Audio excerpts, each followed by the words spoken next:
नमस्कार दोस्तों, स्वागत है आपका एमडी स्टोनो यूट्यूब क्लासेस में। डिक्टेशन स्टार्ट हो गई 5 सेकंड बाद। यस।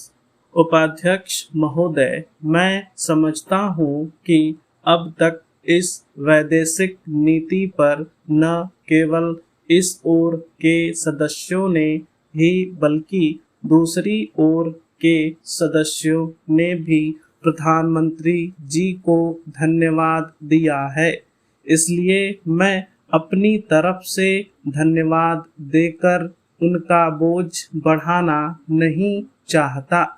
इसमें कोई संदेह नहीं कि इस सदन के सभी सदस्य, चाहे वे किसी भी पार्टी से संबंध रखते हों, इस बात से पूरे सहमत हैं कि हमारी विदेश नीति ने संसार में हमारा सिर ऊंचा उठा दिया है। हमने पंचशील के सिद्धांत को संसार के सामने रखा है।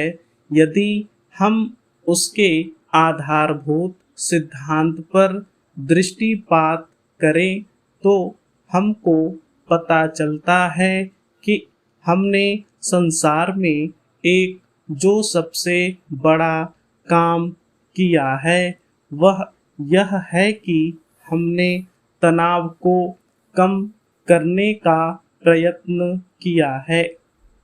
जिस समय हमने नई नई स्वतंत्रता प्राप्त की तो हमारे सामने बहुत से प्रश्न थे।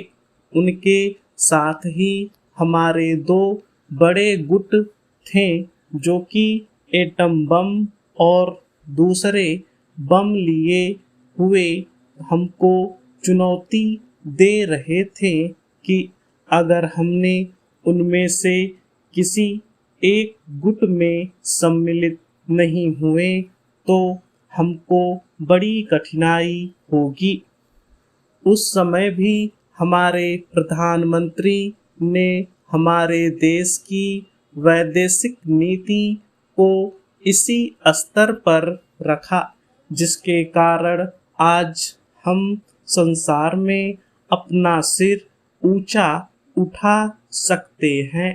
हमने जो संसार के सामने पंचशील के सिद्धांत को रखा उसका सबसे बड़ा फल यह हुआ कि एक सम्मेलन हुआ जिसकी ओर मैं आपका ध्यान दिलाना चाहता हूँ।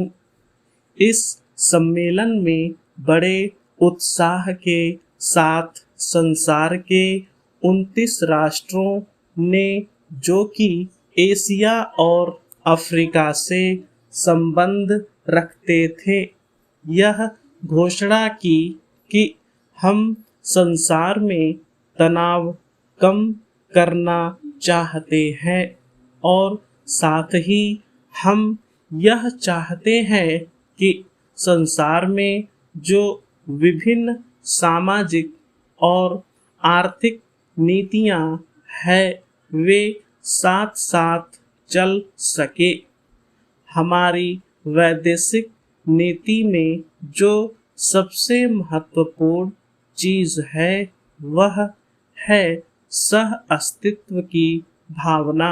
उसी भावना के फलस्वरूप हम देखते हैं कि आज कोरिया का युद्ध नहीं हुआ जो कि एक तीसरे विश्व युद्ध के रूप में परिवर्तित हो सकता है।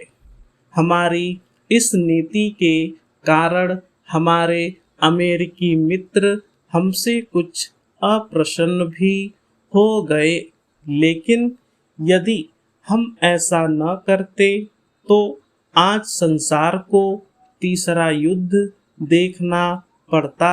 मैं बहुत ज़्यादा समय नहीं लूँगा, थोड़ा ही लूँगा। उपाध्यक्ष महोदय, मैं निवेदन कर रहा था कि जब हम कोई प्रश्न उठाएं तो यह देखें कि हम इसमें से कहाँ तक बढ़ा सकते हैं।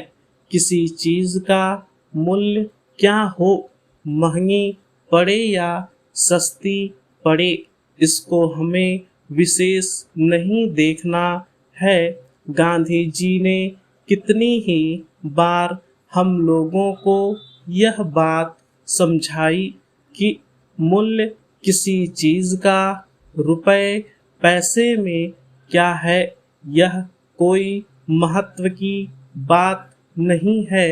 आप जानते होंगे कि एक वस्तु जो कि हमारे देश में बहुत सस्ती मिलती है, वही वस्तु दूसरे देश में महंगी मिलती है।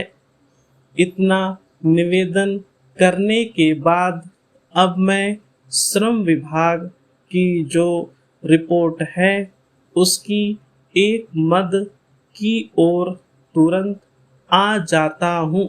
जैसा कि पहले मैंने कहा, मैं समझता हूँ कि हमारे इस श्रम विभाग का महत्व दिन प्रतिदिन बढ़ेगा। बहुत से प्रश्न हैं जिनकी तरफ आपका ध्यान भी नहीं है। उन प्रश्नों को आपको लेना पड़ेगा। आज आपका श्रम विभाग अधिकतर औद्योगिक श्रमिकों की ओर ध्यान दे रहा है।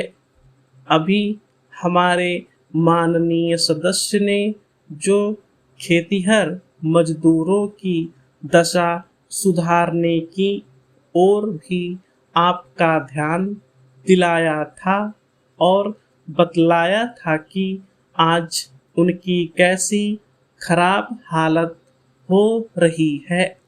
मैं उनसे पूरी तरह सहमत हूँ।